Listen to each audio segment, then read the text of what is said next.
dipertemukan di jannah Allah. Amin ya rabbal alamin.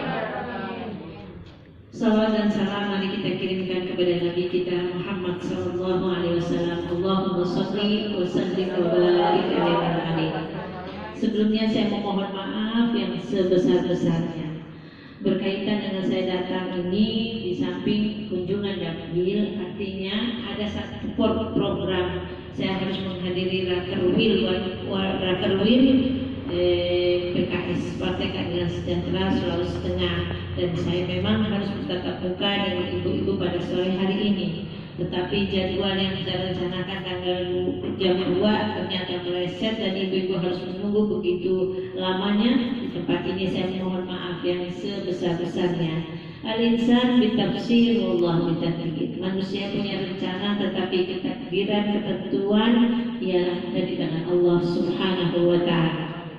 Ibu-ibu yang saya cintai dan saya banggakan, setelah terpilih melekat pada anggota DPR RI itu sekaligus anggota MPR.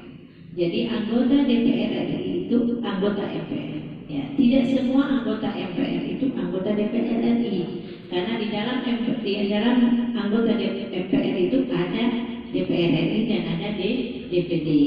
Tugas daripada MPR, ya, kalau DPR kan ibu sudah tahu kan, itu di dalamnya ada membahas legislasi, undang-undang yang harus turun ke daerah, ke semua wilayah Nusantara, peraturan-peraturan nanti akan didistribusikan di provinsi dan kabupaten. Tetapi undang-undangnya digodok ialah di legislasi DPR RI, badan legislasi, badan yang mengatur tentang undang-undang. Ya, ada usulan DPR, ada ialah undang-undang usulan pemerintah. Kemudian budgeting ialah penganggaran, bagaimana pemerintah itu menganggaran dana APBN tadi untuk dimasukkan dalam dana alokasi khusus dan alokasi umum di seluruh Nusantara.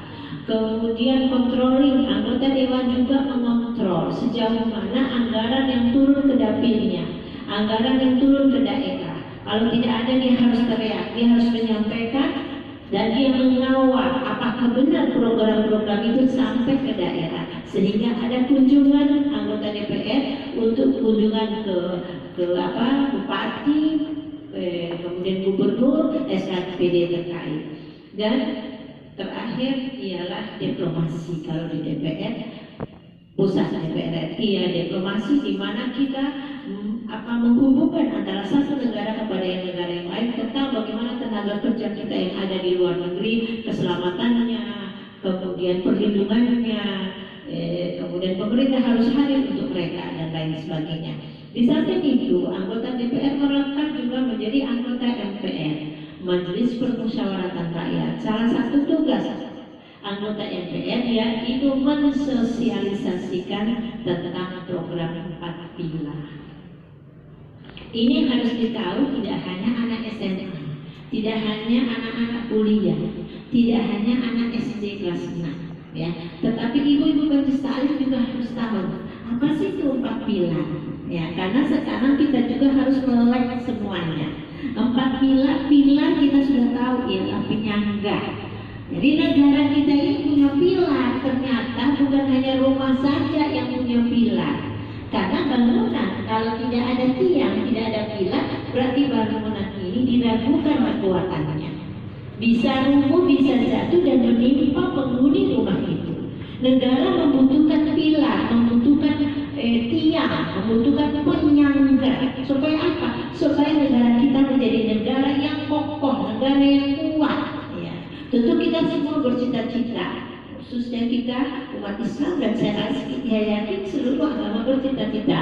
Kita selalu berdoa umat Islam agar negara Indonesia yang kita cintai ini menjadi negara baldatun thayyibatun wa rabbun ghafur.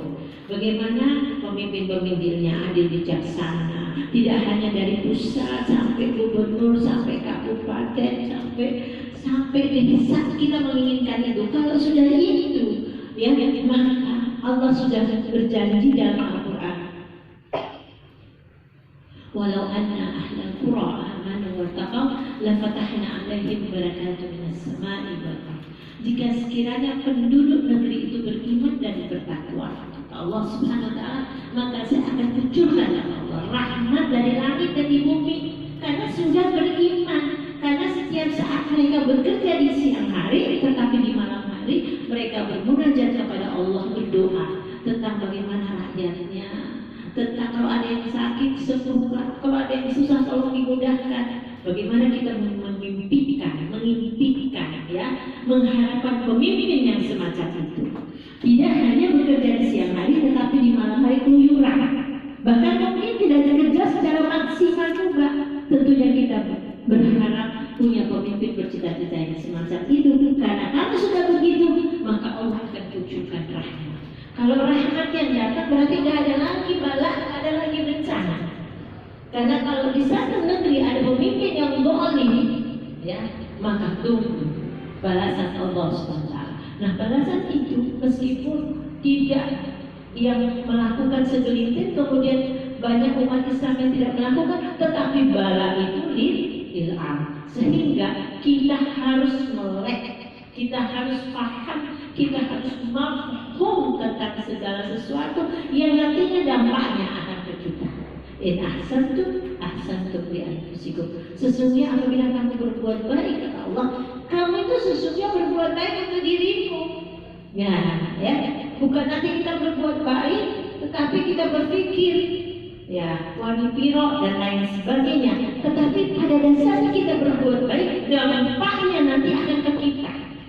Ya, kebaikan yang kita keluarkan, maka kebaikan juga yang akan diberikan oleh Allah. Keburukan yang kita lakukan, tunggu keburukan juga yang akan diberikan kepada Allah. Kembali ke 4 pilar. Ya. 4 pilar tadi saya sudah sempat sentil, yaitu penyangga. Indonesia ialah negara yang sudah disepakati hasil musyawarah, ya, permusyawaratan rakyat. Kita harus punya pilar-pilar yang kuat di negeri ini. Karena kita negara yang majmuk. Di dalam negara Indonesia ada Islam sebagai pemeluk agama mayoritas. Ada Kristen, ada Katolik, Hindu, Buddha, ya. Nah, ini yang diakui. Karena mereka yang beragama ini semua, mereka bertuhan. Mereka berkeyakinan akan adanya Tuhan. Berarti dia berkeyakinan akan adanya pembalasan. Apalagi kita umat Islam, ya. Tetapi ada aliran lain yang akan masuk, bahkan sudah pernah masuk, menguasai Indonesia, yaitu komunis. Tetapi di dalam pemikirannya tidak ada nilai Tuhan. Dia ateis, komunisme.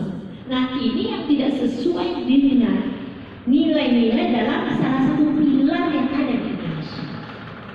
Pilar pertama Indonesia ialah Pancasila. Ini dirumuskan oleh siapa? Para pendiri bangsa kita yang tokoh-tokohnya para ulama.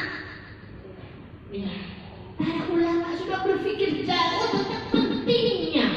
Kita ini banyak, tapi kita mayoritas Islam.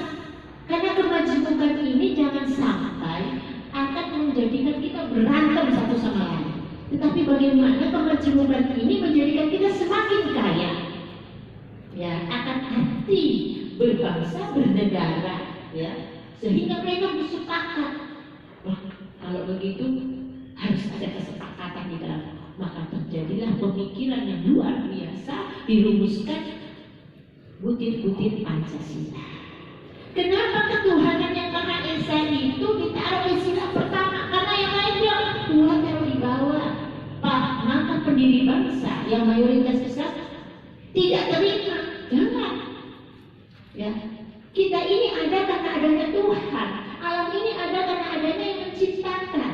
Kenapa justru yang menciptakan ini yang harus kita yakini diberikan ke sila yang terakhir? Ini nggak beretika kata mereka. Akhirnya ditaruh di sila yang pertama. Siapa yang punya pemikiran semacam itu? Lagi-lagi umat Islam. Ya, kemarin. Ya, akhirnya ditaruh di sila ke pertama, ketuhanan yang Maha Esa. Kalau ada yang tidak meyakini akan adanya Tuhan, maka semua agamanya akan merontak, mengusir dari bumi Indonesia. Pernah terjadi?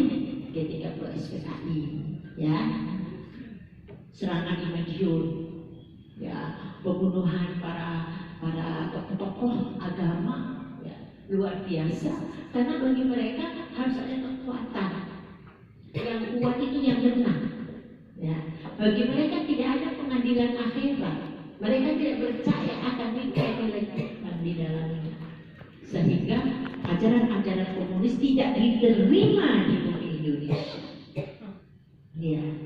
Jadi nilai pertama adalah ketuhanan yang maha esa. Sehingga baru-baru di DPR ada yang coba-coba lagi, ya. Ada yang main-main lagi, ada yang ingin menghidupkan lagi benih-benih, ya. Namanya kalau benih itu belum semuanya mati, masih ada bentik-bentiknya. Tetapi mayoritas Islam bergetar. Masih kita ingat sejarah ini, masih belum lama, ya. Mungkin pada waktu itu kita di ruangan ini, ya, tidak ada yang mengalami pada masa itu, tetapi kita sudah mendengar, ya, kita sudah mendengar dari orang tua kita bahwa kejadian itu sangat sadis, sangat luar biasa, dan tidak boleh dilupakan. Itu sejarah kelam bangsa Indonesia. Jangan sampai anak cucu kita yang kita sekarang masa bodoh, masa bodoh, tidak boleh kita masa bodoh, ya. Kita harus mengajarkan, mendidik anak kita untuk percaya akan Tuhan, khususnya kita umat Islam, untuk percaya akan hari pembalasan. Kita berbuat baik-baik, dapatnya kita nanam yang kebaikan akan dapat kebaikan. Mustahil orang menanam apel, orang menanam merica mimpi tumbuh apel.